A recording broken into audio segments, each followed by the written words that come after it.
امتحان میں چیٹنگ کرنا اور کروانا، کیا امتحانات میں چیٹنگ کرنا حرام ہے یا گناہ ہے؟ اور اگر کسی کو نقل کروائی اور وہ پاس ہو جائے تو کیا یہ بھی گناہ ہے؟ ابن شاعر کراچی سے۔ بھائی آپ کیا سمجھ رہے ہیں کوئی ثواب کا کام ہے دھوکہ دینا؟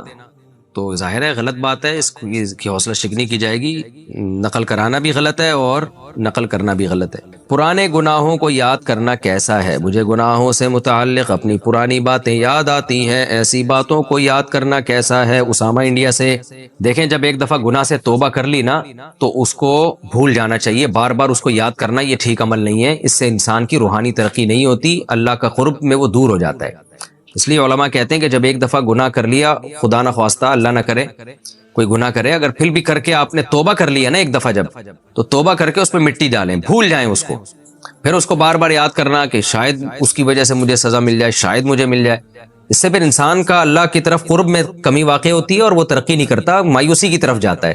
تو یہ کوئی قابل تعریف کام نہیں ہے، تو ایک دفعہ اچھی طرح سے توبہ کر کے اس کو ہمیشہ کے لیے بھول جائیں۔ پھر بھی شیطان اگر وسوسہ ڈالے نا کہ پتہ نہیں معاف ہوا ہو کہ نہیں ہوا ہو، تو پھر شیطان کو بولا کریں کہ تو مجھے اللہ کی رحمت کے بارے میں نا امید کر رہا ہے، تو کیا میرا گناہ اللہ کی رحمت سے بھی بڑا تھا؟ کیا یہ ہو سکتا ہے کہ میں نے اتنا بڑا گناہ کیا ہو جو اللہ کی رحمت سے بھی زیادہ بڑھ جائے؟ تو ظاہر ہے اللہ کی رحمت سے کوئی بھی جرم بڑا نہیں ہو سکتا، تو اللہ کی رحمت میرے جرم سے بڑی ہے، یہ کیسے نہیں ہو سکتا کہ وہ معاف نہ، اس کی رحمت کی وجہ سے میری معافی نہ ہوئی ہو۔ کیا توبہ سے گناہ باقی نہیں رہتا؟ ساجد صاحب انڈیا سے پوچھتے ہیں اگر انسان کوئی گناہ کرتا ہے، گناہ کرتا نہیں ہے لیکن اس کے بارے میں سوچتا ہے، تو اس کا کیا سوچنا بھی گناہ ہے؟ نیز اگر کوئی گناہ کرنے کے بعد توبہ کر لی تو کیا اس کا گناہ باقی رہے گا؟ بھائی یہ مسئلہ تو حدیث میں رسول اللہ صلی اللہ علیہ وسلم نے بیان کیا ہے کہ جب کوئی انسان گناہ کا ارادہ کرتا ہے اور پھر وہ اس ارادے کو ترک کر دے، تو جب گناہ کا ارادہ کیا تھا تو اللہ گناہ لکھتے نہیں ہیں، لیکن اگر اس ارادے کو ختم کر دے تو الٹا نیکی لکھ لیتے ہیں۔ اور اگر کوئی نیکی کا ارادہ کرتا ہے تو نبی صلی اللہ علیہ وسلم نے فرمایا ارادہ کرنے سے ہی اللہ ایک نیکی لکھ لیتے ہیں، اور جب وہ نیکی کرے گا تو 10 نیکیاں لکھ لیں گے۔ تو گناہ کے بارے میں اللہ کا قانون یہ ہے کہ صرف ارادے سے نہیں لکھا جاتا، کرنے سے لکھا جاتا ہے، اور نیکی کے بارے میں کہ صرف ارادہ بھی ہوگا تو نیکی لکھ لی جاتی ہے۔ لیکن علماء کا اس پر اتفاق ہے قرآن و سنت ہی کی روشنی میں دوسرے دلائل سے کہ ایک ہوتا ہے ارادہ، ایک ہوتا ہے عزم۔ اگر گناہ کا ارادہ کیا ہے تو گناہ نہیں لکھا جائے گا، لیکن اگر عزم کر لیا، عزم کہتے ہیں ایسا مضبوط ارادہ کہ اگر رکاوٹ نہ ہوتی تو یہ شخص گناہ کر لیتا۔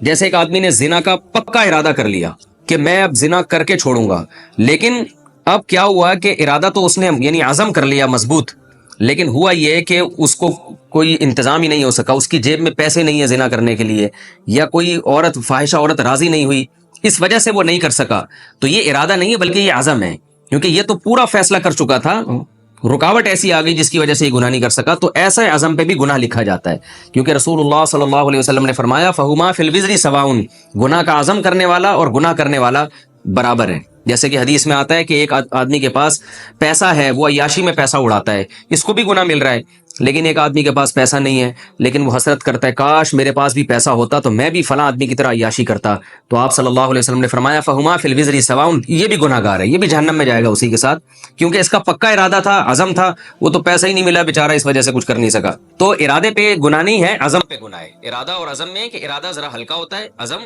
مضبوط اور پختہ ہوتا ہے، تو اس لیے اگر گناہ کے صرف وسوسے آ رہے ہیں یا دل چاہ رہا ہے گناہ کرنے کا، اس پہ بھی کوئی گناہ نہیں ہے، اور ارادہ کیا ہلکا سا ارادہ ہو رہا ہے میں کروں گا گناہ، تو یہ بری چیز ہے، ناپسندیدہ ہے، مگر صرف اتنی سوچ پہ گناہ نہیں ہے۔ لیکن آگے جب فیصلہ کر لیا کہ اب تو گناہ کرنا ہی کرنا ہے، تو پھر جو ہے وہ ابھی گناہ کرنے سے پہلے ہی گناہ لکھ لیا جاتا ہے، اور جب گناہ کرے گا تو اور زیادہ گناہ لکھا جائے گا۔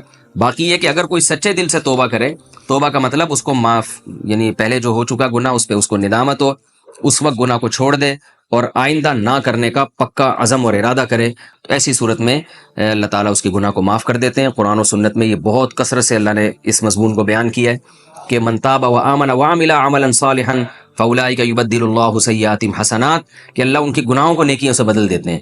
اس کی دو تفسیریں، ایک تو یہ کہ واقعی گناہ کے بدلے اللہ نیکیاں ڈال دیتے ہیں، اور ایک تفسیر اس کی یہ بھی ہے کہ وہ اتنا اچھا بن جاتا ہے کہ اس کی اللہ تعالیٰ تلافی کر دیتے ہیں، آئندہ اس کو نیکیوں کی توفیق مل جاتی ہے۔ اگر بچپن میں کبیرہ گناہ ہو گیا، اگر کسی نابالغ بچہ یا بچی سے کوئی کبیرہ گناہ ہو جائے تو اس کا کیا حکم ہے؟ وہی حکم ہے جو بڑے ہو کر ہو جائے، توبہ استغفار کرنا چاہیے اللہ تعالیٰ سے۔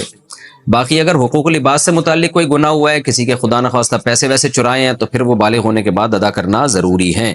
دوستوں میں گناہ کو فخریہ بیان کرنا، کیا کسی ایسے گناہ کا اقرار کرنا جو اس نے نہ کیا ہو؟ مثلا کوئی شخص دوستوں میں بیٹھا ہو اور شوخی میں بول دے کہ ہاں بھائی میں نے تو زنا کیا ہے، شراب پی ہے، تو کیا اس شخص کو گناہ ملتا ہے یا صرف جھوٹ کا گناہ ملتا ہے یا کوئی اور بھی گناہ ملتا ہے؟ اگر ایسا کر لیا تو کفارے کی کیا صورت ہوگی؟ حمزہ عارف لاہور سے۔ اگر گناہ کیا بھی ہونا تو بھی لوگوں میں بتانا اور بڑا گناہ ہے۔ رسول اللہ صلی اللہ علیہ وسلم نے فرمایا ایک شخص گناہ کرتا ہے، اس پہ پردہ ڈال دیتا ہے اللہ تعالیٰ، لیکن وہ اس کو کیا کرتا ہے؟ لوگوں کے سامنے ظاہر کر دیتا ہے، تو پھر اللہ اس کے گناہ معاف نہیں کرتا۔ صحیح بخاری کی حدیث ہے کل امتی معافن الا المجاہرین، جہار کرنے والے، کہ میری امت قابل معافی ہے لیکن وہ لوگ جو کھلے عام گناہ کرتے ہیں یا گناہ کر کے لوگوں کو بتا دیتے ہیں۔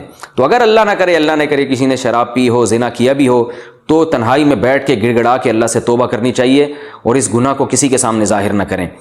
ہاں، اور اگر کیا ہی نہیں ہے پھر لوگوں کے سامنے ظاہر کرنا، یہ بہت بڑی جرت اور دلیری کی بات ہے کہ آپ اتنا بڑا جرم جس سے اللہ کو غضب آتا ہے، آپ مذاق میں اس کو لوگوں کے سامنے بیان کر رہے ہو، تو بھئی اس سے بہت خطرہ ہوگا، ایمان کی توفیق سلب ہو سکتی ہے، اور ایسا نہ ہو کہ اللہ شیطان کو آپ پر چھوڑ دے اور شیطان آپ سے یہ گناہ کروا ہی لے۔ تو یہ گناہ ہے، جھوٹ کا گناہ بھی ہوگا اور گناہ کے اظہار کا گناہ بھی ہوگا، اس لیے اس جرم سے بھی توبہ ضروری ہے۔ اگرچہ آپ نے زنا نہیں کیا پھر بھی آپ کسی کے سامنے ایسا کہہ نہیں سکتے کہ میں نے زنا کیا۔ صرف جھوٹ کا گناہ نہیں ہوگا بلکہ گناہ کو ہلکا سمجھنے کا بھی گناہ ہوگا کہ آپ نے اتنے بڑے جرم کا ایسے کیسے اقرار کر لیا۔ کیا تقدیر میں انسان کے گناہ بھی لکھے ہوئے ہوتے ہیں؟ ایک حدیث کا مفہوم ہے کہ اللہ تعالیٰ نے انسان کی تقدیر دنیا کے وجود میں آنے سے 50,000 سال پہلے لکھ دی تھی، تو کیا انسان جو کچھ کر رہا ہے وہ سب تقدیر میں لکھا ہوا ہے؟ اور جو انسان سے گناہ ہو جاتا ہے کیا وہ بھی تقدیر میں لکھا ہوا ہوتا ہے؟ شعیب انصاری انڈیا سے۔ ایک پتا بھی درخت کا ہلتا ہے تو وہ بھی پہلے سے تقدیر میں لکھا ہوا ہے، گناہ اور نیکی سب مقدر ہیں۔ ہاں، یہ ایک سوال پیدا ہوتا ہے کہ جب مقدر میں پہلے سے لکھا ہے تو ہمیں گناہ پہ گناہ کیوں ملتا ہے؟ تو مقدر میں یہ لکھا ہوتا ہے، اللہ کو علم ہوتا ہے نا ایک بات کا کہ میں اس کو نیکی کا راستہ بھی دکھاؤں گا، برائی کا راستہ بھی۔ اللہ کو پہلے سے علم ہے کہ یہ آدمی اپنے اختیار سے برائی کا راستہ اختیار کرے گا، تو یہ بات پہلے سے لکھی ہوتی ہے، مجبور نہیں ہوتا اس میں انسان۔